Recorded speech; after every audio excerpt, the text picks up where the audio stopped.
제가 신문 기사를 보니까 이런 뉴스가 있었습니다. 물만 마실 수 있는 미국의 동굴, 이제 국립공원인데 동굴 국립공원이 있습니다. 동굴 국립공원에서 치토스, 그러니까 과자 봉지 하나가 발견이 된 겁니다. 근데 공원 관리인이 그 치토스가 봉지가 떨어져 있는 그것을 사진으로 찍고 자신의 페이스북 사진으로 이제 올리면서 이런 글을 남겼습니다. 스낵 봉지가 인간의 눈에는 사소한 것으로 보일 수 있지만 동굴에 있는 생명들에게는 세상을 바꿀 수도 있다. 그러니까 공원의 규율이 뭐였냐면 물밖에는 못 먹게 돼 있는데 그것을 어기고 이제 과자를 먹을 뿐 아니라 과자 부스러기와 과자 봉지를 아무렇게나 둔 거죠. 근데 그 일로 말미암아 어떤 일이 생기게 되었냐면 곰팡이가 서식하기 시작한 겁니다. 그래서 점점 이 동굴 전체로 곰팡이가 퍼지게 되었고 그것을 본 동굴 관리자들이 이물질과 곰팡이를 제거하는데 많은 시간을 쏟았다고 합니다. 그러니까 한 사람이 저지른 사소한 일 하나 때문에 동굴 전체가 영향을 받게 되었고 동굴을 관리하는 사람이 고생을 하게 되었고 동굴을 찾는 관광객이 안 좋은 영향을 받게 되었다는 거죠. 근데 오늘 말씀을 보면 이와 비슷한 상황이 우리에게도 일어나게 되었습니다. 아담 한 사람의 작은 죄악이 세상에 엄청난 나비 효과를 일으키게 된 것이죠. 그래서 로마서 5장 12절 말씀을 같이 한번 읽어보도록 하겠습니다. 시작. 그러므로 한 사람으로 말미암아 죄가 세상에 들어오고 죄로 말미암아 사망이 들어왔나니 이와 같이 모든 사람이 죄를 지었으므로 사망이 모든 사람에게 이르렀느니라. 우리가 잘 아는 것처럼 하나님께서는 아담과 행위 언약을 맺으셨어요. 하나님께서 에덴 동산을 아름답게 창조하시고 동산 중앙에 선악을 알게 하는 나무의 실과를 따먹지 말라라고 말씀을 하셨습니다. 그것을 따먹는 날에는 네가 반드시 죽을 것이다. 반대로 이야기하면 그것을 따먹지 않으면 영원히 살 것이다 라고 말씀을 하신 거예요. 그런데 아담은 이 하나님의 말씀을 듣지 않고 뱀의 말을 듣고 자신이 하나님과 같이 될 수 있다는 교만한 생각으로 하나님을 대적하는 죄를 저지르게 되는 거죠. 그런데 그 죄가 한 사람에게만 국한되는 죄가 아니라 오늘 본문 말씀을 보면 모든 사람이 죄를 지었다라고 말을 해요. 그럼 어떻게 이런 일이 있을 수 있을까요? 나는 그때 있지도 않았는데 태어나기도 전인데 어떻게 아담이 죄를 지은 것이 내가 죄를 지은 것이 될 수 있을까? 모든 사람이 죄를 지은 것이 될 수 있을까? 이렇게 말씀하신 이유가 무엇일까요? 여기 이제 두 가지 해석이 있습니다. 첫 번째는 뭐냐면 모방의 측면에서 모든 사람이 죄를 저질렀다라는 겁니다. 이것은 이제 원죄를 부정하고 자기 구원을 가르쳤던 펠라기우스와 연관이 되어 있습니다. 펠라기우스라는 신학자, 이제 굉장히 오래된 신학자인데요. 이 견해에 따르면 아담은 최초의 죄인이었을 뿐이고 그 이래에 태어난 모든 사람은 아담의 좋지 않은 본을 따라가게 되었다. 여러분 사실 이런 부분이 없지 않습니다. 부모가 잘못한 것을 자녀들이 똑같이 따라하거든요. 또 자녀들, 이제 어린 아이들이 잘못된 이제 어른들의 행태를 보고서 따라하는 모방 범죄가 굉장히 많이 일어나고 있습니다. 그래서 잘못된 것을 보고 듣는 것이 사람에게 큰 영향력을 끼치게 되는 거죠. 그래서 우리 자녀들에게 어렸을 때부터 바르고 선하고 거룩한 하나님의 말씀을 가르치는 것이 너무 중요합니다. 물론 이런 영향력이 있지만 이 말씀은 단순히 그 정도 차원에서 이야기하고 있는 것이 아니에요. 만약 그렇다면 그냥 모방해서 우리가 범죄하게 되었다면 모방할 수 있는 모든 루트를 다 차단하면 우리는 선하게 되지 않을까요? 그렇지 않을까요? 그래서 잘 교육하면 우리 자녀들을 어떤 밀실 같은 데 가둬놓고 그냥 좋은 것만 계속 보여주는 거예요. 그럼 우리 자녀들이 죄를 안 저지르는 그런 사람이 될 수 있겠습니까? 아니요, 그렇지가 않은 거죠. 그럼 두 번째 해석이 무엇인가? 우리가 아담이 죄를 저질렀을 때 실제적으로 참여해서 죄를 지었다라는 겁니다. 그래서 그 결과로 말미암아 죄성이 우리에게 본성적으로 주어지게 되었다라는 거죠. 그 증거를 우리는 흔히 찾아볼 수가 있습니다. 우리는 태어날 때부터 죄인으로 태어났어요. 누가 가르쳐 주지 않아도 죄를 짓는 데는 얼마나 잘하는지 모릅니다. 거짓말도 하고 부모 말에 불순종하고 형제와 자매끼리 다투고 싸웁니다. 하나님의 뜻을 그렇게 가르치는데, 자주 가르치는데도 불구하고 하나님의 뜻에 순종하는 것은 너무나도 힘들어 합니다. 그런데 하나님의 뜻을 거스르는 것은 너무나도 쉬워요. 가만히 두면 우리는 하나님을 자꾸 떠나려고 해요. 하나님과 멀어지려고 합니다. 해로운 것에 빠지게 되고 중독에 빠지게 되는 겁니다. 왜 그렇습니까? 우리 안에 원죄로 말미암은 죄성이 있기 때문에 그런 거죠. 그래서 우리는 아담 안에서, 아담이 죄를 지을 때 함께 죄를 지었고 그로 말미암아 사망 아래 있게 되었습니다. 이 말씀을 듣고 난 좀 억울하다라고 생각할 수 있어요. 이거 불공평한 것 아니야. 내가 죄를 짓지도 않았는데 오래전에 한 사람이 죄를 저지른 책임을 나도 받아야 된다는 것은 이거 잘못된 것 아니냐라고 생각할지도 모릅니다. 그래서 우리가 생각할 게 뭐냐면 이제 대표성의 원리라는 것을 기억해야 됩니다. 인간은 내가 뿌린 것만 거두지 않습니다. 대표가 뿌린 것에서도 굉장히 큰 영향을 받게 되어 있어요. 그래서 대표가 잘하면 그 대표가 속해 있는 그 공동체의 백성들이 그 혜택을 보게 되어 있어요. 예를 들면 대통령을 잘 뽑히면 어떻게 됩니까? 대통령이 잘해요. 그럼 국가의 위상이 높아지게 되고 경제적으로 여러 가지로 나라가 평안하게 되면 그 모든 혜택은 그 대통령이 다스리는 국가의 백성들이 받게 되는 것이죠. 반대로 대통령이 국정 운영에 있어서 미숙하고 잘못된 결정을 계속해서 내리는 거죠. 그리고 애들 교육에 있어서도 학생 인권 조례 같은 그런 아이들 망치는 교육을 계속해서 하는 겁니다. 그렇게 되면 국민들이 고스란히 그 대통령이 전한 나쁜 정책 때문에 영향을 받게 되는 거예요. 내가 그 대통령을 원하지 않았음에도 불구하고 내가 그 대통령에게 투표하지 않았어도 똑같은 고난과 고통을 받게 되는 겁니다. 여러분, 이스라엘 역사를 생각해 보시면 왕이 누가 되느냐에 따라서 이스라엘의 전체적인 운명이 좌우되었어요. 그래서 다윗이 이제 가장 전성기 때 아니겠습니까? 다윗이 하나님을 정말 전심으로 섬겼단 말이에요. 정말 하나님 마음에 합한 사람이었어요. 그렇게 될 때 이스라엘이 최고의 전성기를 맞게 되고 이스라엘 백성들이 행복하게 살 수 있었습니다. 반면에 하나님을 떠나서 우상 숭배하는 므낫세와 같은 왕이 이스라엘을 다스리게 되었을 때 남유다는 영적으로 무너질 뿐 아니라 국가적으로 멸망의 길로 갈 수밖에 없는 것이죠. 그래서 하나님은 인간 왕을 세우는 데 관심을 가지셨고 열심을 내셨습니다.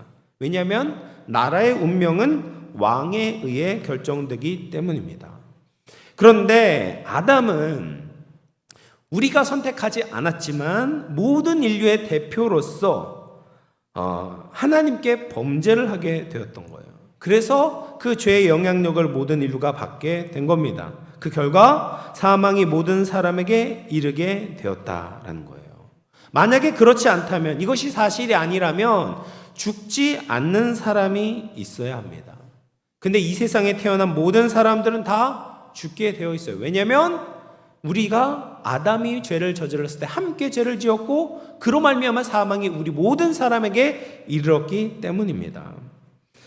13절 말씀을 보시면 이 율법, 죄에 대해서 또 이렇게 이야기를 합니다. 13절 같이 한번 읽어볼게요. 시작. 율법이 있기 전에도 세상에 있었으나 율법이 없었을 때는 죄를 죄로 여기지 아니하였느니라. 율법은 모세 때에 주어졌잖아요. 하나님께서 모세가 이제 시내산에 올라갔을 때 율법을 주셨어요. 근데 율법이 주어지기 전에도 사람의 양심에 따라서 죄에 대해서 인식하곤 했습니다. 그런데 그것으로는 한계가 있다라는 거예요. 왜냐하면 이 양심이라는 것이 약해지기도 하고 더러워지기도 하기 때문입니다. 예를 들면 어떤 사람이 가장 처음으로 다른 이런 죄를 저질러 본 적이 없어요. 그런데 그 죄를 처음으로 저질렀을 때는 그 죄에 대한 죄책감 때문에 굉장히 마음이 괴로워집니다. 근데 그 죄가 반복하게 되면 그 죄에 대한 죄책감이 점점 무뎌지게 되는 거예요. 그러다가 죄를 지어도 괜찮다고 생각하면서 내가 하는 행동은 죄가 아니라는 식으로 자신을 정당하기 시작합니다. 그리고 더 큰 죄를 짓는데도 대담하게 되는 것이죠. 이처럼 율법이 없을 때는 사람이 양심이 있음에도 불구하고 죄를 죄로 여기지 않을 수 있다라는 거예요. 더구나 눈으로 보이지 않는 마음을 다룰 때는 더욱더 그렇게 됩니다. 로마서 7장 7절 말씀인데요. 그런즉 우리가 무슨 말을 하리요? 율법이 죄냐? 그럴 수 없느니라. 율법으로 말미암지 않고는 내가 죄를 알지 못하였으니 곧 율법이 탐내지 말라 하지 아니하였더라면 내가 탐심을 알지 못하였으리라. 여러분, 지나가는 사람에게 탐심이 죄인지 아닌지 한번 물어보십시오. 그러면 요즘 사람들은 탐심이 죄가 아니다라고 대답할 겁니다. 오히려 물질에 대한 강한 집착과 탐심을 갖는 것이 이 사회의 미덕으로 자리를 잡게 되었습니다. 이처럼 우리가 하나님의 말씀을 듣고 그대로 믿지 않는다면 우리 마음 안에 일어나는 여러 가지 죄악들이 죄인지 깨닫지 못하게 된다는 거예요. 예를 들어서 탐심을 얘기했지만 탐심뿐만 아니라 여러 가지 정욕과 여러 이 나쁜 생각들이 죄라고 생각이 들지 않는다라는 겁니다. 율법이 죄라고 말을 하지 않으면 죄인지도 모른 채 죄인으로 살아가게 된다라는 거예요. 그런데 내가 죄인이라고 느끼든지 그렇지 않든지 그것은 중요한 것이 아닙니다. 내가 행복하든지 불행하든지 그것은 또한 부차적인 문제입니다. 우리는 모두 다 죄인이다라는 거예요. 그래서 사망이 우리에게 왕노릇하고 있는 거예요. 여기까지만 있다면 우리는 얼마나 불행한 사람들입니까? 소망이 없죠. 아담이 우리의 대표이기 때문에 오게 되는 비참한 상태를 우리 스스로는 바꿀 수가 없습니다. 그런데 복음은 지금까지 이 모든 상황을 뒤집어 버리는 힘이 있다라는 거예요. 어떻게요? 예수님이 두 번째 아담으로 오시는 거예요. 그래서 아담은 오실 자의 모형이다. 예수님의 모형이 되는 것이죠. 예수님은 또 다른 대표로 이 땅에 오셨다라는 겁니다. 아담이 대표로서 우리를 사망이 왕노릇하게 했다면 예수님께서 새로운 대표로 오셔서 이제 우리에게 있어서 다른 인생을 살아갈 수 있는 기회를 주셨다라는 겁니다. 그러면 예수님께서 우리에게 주신 것이 무엇입니까? 15절 말씀, 5장 15절입니다. 같이 읽어볼게요. 시작. 그러나 이 은사는 그 범죄와 같지 아니하니 곧 한 사람의 범죄를 인하여 많은 사람이 죽었은즉 더욱 하나님의 은혜와 또한 한 사람 예수 그리스도의 은혜로 말미암은 선물은 많은 사람에게 넘쳤느니라. 여러분, 예수님은 우리에게 선물을 주시는 분입니다. 여러분, 선물 받는 거 기대되지 않아요? 선물을 준다고 하는 것 자체가 뭡니까? 선물은 나쁜 것을 주지 않잖아요. 좋은 것을 선물이라고 합니다. 해가 되는 것은 선물이라고 이야기하지 않는 거죠. 선물을 받으면 행복하게 되는 거예요. 그런데 예수님께서 이런 선물을 넘치도록 우리에게 주신다라는 겁니다. 또 선물의 또 다른 특징이 무엇입니까? 내가 한 것이 없이 받는 것이 선물의 특징입니다. 신앙적인 용어로 하면 은혜로 받게 되는 거예요. 하나님의 은혜로, 예수 그리스도의 은혜로 우리는 과분한 선물을 받게 되었다라는 겁니다. 아담은 죄를 저질렀죠. 그래서 많은 사람이 죽게 되었습니다. 그런데 예수님은 은혜로 말미암아 우리에게 선물을 넘치게 주시는 분이다라고 말씀하고 계십니다. 계속해서 아담과 예수님을 비교하고 있는데요. 17절 말씀 보시면 같이 읽어볼게요. 시작.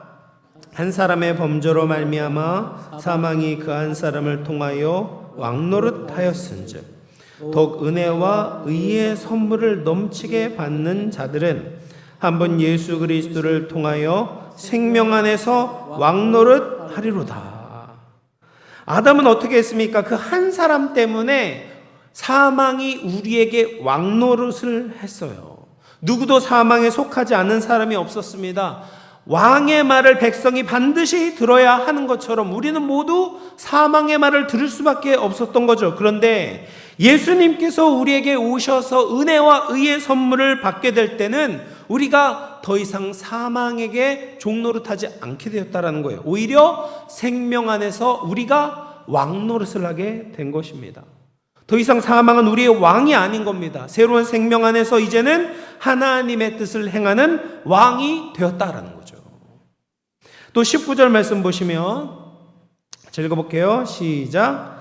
한 사람이 순종하지 아니함으로 많은 사람이 죄인이 된 것 같이 한 사람이 순종하심으로 많은 사람이 의인이 되리라. 우리 옛 대표였던 아담은 하나님께 순종하지 않음으로 많은 사람을 죄인으로 만들었던 거죠. 그래서 죄인이 받아야만 하는 모든 불이익과 저주와 형벌이 우리에게 임하게 되었습니다. 근데 예수님께서는 인류의 대표로서 하나님께 온전히 순종하셨어요. 율법의 1.1획도 어기신 적이 없었습니다. 율법의 표면적인 내용뿐 아니라 그 이면 안에 있는 정신과 핵심까지도 온전히 하나님의 말씀에 순종을 하셨어요. 이런 예수님의 완벽한 순종으로 말미암아 우리에게 엄청난 축복을 안겨다 주신 것이죠. 그래서 우리는 하나님께 가까이 할 수 있고 하나님이 우리를 위해 베풀어 주신 모든 좋은 것을 누리면서 하나님을 찬양하게 되었습니다. 예수님께서 우리에게 축복을 주셔서 더 이상 사람 사이의 갈등과 미움이 사라지고 사랑과 기쁨과 화평이 충만하게 누릴 수 있게 되었습니다. 피조물 사이에서도 가시와 엉겅퀴가 사라지게 되고 하나님께서 원래 계획하셨던 창조의 아름다움이 우리를 통해서 회복될 수 있게 된 것입니다. 예수 그리스도의 순종하심으로 말미암아 우리는 이런 축복을 받게 된 것이죠. 대표가 아담에서 예수님으로 바뀌면서 모든 것이 반전되고 우리는 은혜의 빛 아래 거하게 된 것입니다. 미국에 이제 제가 몇 년간 살았는데 미국에 보면 이제 공용적으로 이제 통용되는 언어가 두 개가 있습니다. 하나는 이제 영어고 또 하나는 서바나 스페인어를 공용어로 사용하고 있어요. 그런데 이제 스페인에서 온 사람들이 많아서 스페인어가 이제 공용어가 된 것이 아닙니다. 멕시코 땅을 미국이 빼앗으면서 많은 멕시코인들이 들어오게 되었어요. 편입하게 되었습니다. 뿐만 아니라 지금도 많은 멕시코 사람들뿐 아니라 과테말라나 온두라스와 같은 중남미 국가 출신의 사람들이 멕시코를 거쳐서 미국으로 불법 이민 오는 사람들이 너무 많은 거예요. 그래서 뭐 1년에 막 1,000만 명씩 막 들어오는 거예요. 엄청난 숫자가 들어오게 되는 거죠. 그래서 이 이민자들이 그 자신이 원래 살고 있었던 나라를 떠나서 미국으로 옮기려고 하는 이유가 무엇입니까? 마약과 폭력과 살인 같은 범죄, 또 정치적인 박해 등을 피하기 위해서 자기의 자국을 떠나서 새로운 국가인 아름다운 나라인 미국으로 가려고 하는 것이죠.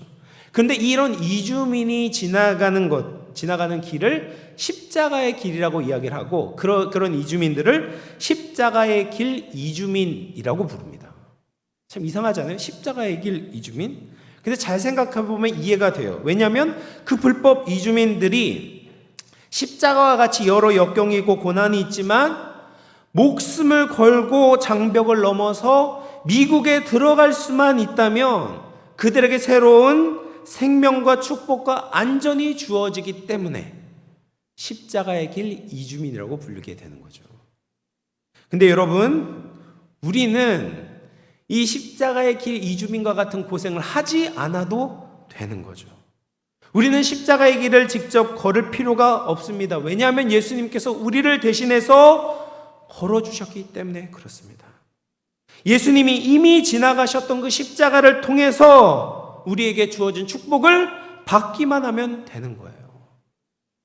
요한복음 5장 24절 말씀 우리 마지막으로 같이 한번 읽어볼게요. 시작. 내가 진실로 너희에게 이르노니 내 말을 듣고 또 나 보내신 이를 믿는 자는 영생을 얻었고 심판에 이르지 아니하나니 사망에서 생명으로 옮겼느니라. 아멘. 여러분, 우리에게 오신 예수님의 말씀을 듣고 예수님을 보내신 하나님을 신뢰하는 사람은 이미 영생을 얻었습니다. 사망에서 생명으로 옮겨졌습니다. 아담의 나라에서 예수님의 나라로 옮겨진 거죠. 우리가 가지고 있는 시민권이 국적이 바뀌게 된 거예요. 이 땅이 아니라 하나님 나라의 시민권자가 된 것입니다. 영원한 운명이 바뀌게 되고 인생 역전을 하게 된 것이죠. 이 은혜를 우리가 기억할 때 어떻게 하나님께 은혜와 감사를 돌리지 않을 수가 있겠습니까? 사랑하는 성도 여러분, 이제 말씀을 마무리하겠습니다. 우리는 만나보지도 못한 아담에 의해서 죄와 사망의 종노릇을 했었습니다. 그렇다고 우리에게 전혀 책임이 없는 것이 아니에요. 결국 우리도 아담의 원죄를 이어서 자범죄를 지으면서 죄 속에 살아가고 있었습니다. 그런데 새로운 아담 대신 예수님께서 오셨어요. 하나님의 독생자이신 예수 그리스도께서 우리를 위해서 이 땅에 오신 것입니다. 내가 무엇을 하지도 않았는데 예수님의 온전한 순종으로 모든 의의를 이루셨습니다. 의의 선물을 우리에게 주셨습니다. 생명을 주셨고 영원한 축복을 주셨습니다. 이것이 은혜입니다. 이제 우리에게는 대표가 바뀐 거예요. 우리가 속한 나라가 바뀌게 되었습니다. 섬기는 왕이 바뀌었습니다. 이제 거짓처럼 죄와 사망의 종노릇하는 것이 아니라 은혜 안에서 하나님 나라의 왕노릇을 하며 살아갈 수 있게 된 것입니다. 그러므로 우리는 이것을 믿음으로 살아야 되는 거죠. 아담이 죄와 사망이 우리에게 찾아왔던 것이 사실이었던 것처럼 예수님이 우리에게 주신 축복도 완전한 사실입니다. 그래서 우리가 어떤 은혜를 받았는지를 늘 기억하기를 축복합니다.